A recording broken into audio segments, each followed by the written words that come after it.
ओठ लाली ओठ पडीम मारी फेस पकरीम शादी बाद लगा तारू हे जान तू अपनी सेवा करे से दिया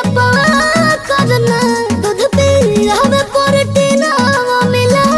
करना तबे भइल बा कमरिया मोर चाह करना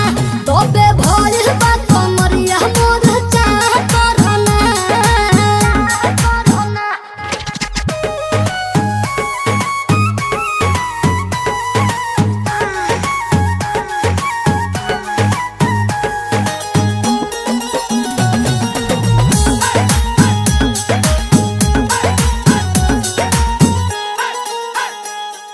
जगला में जो करे वो करे रात के मिलेला सुकून खाके राजा जी के हाथ के अच्छा लागेला कमर ककरी से भइल काटा हरावा हो गलिया लागेला जान टमा तारावा हो गलिया लागेला जान टमा तारावा हो कहे तोर गया तुझे को में पा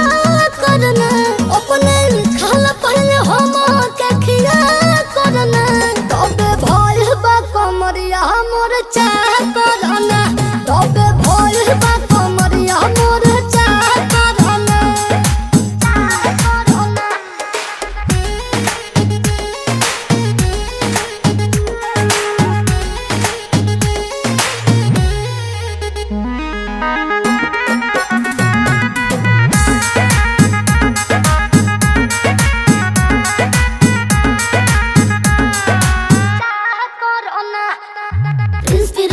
के प्यार देखे धांसो हर घरे जरत रहेली मोर सासो बुरा लागेला ढेरे सहतारू जान साचो पीरा हो तबे भइल जवानी जला जीरा हो तोहार भइल जवानी जला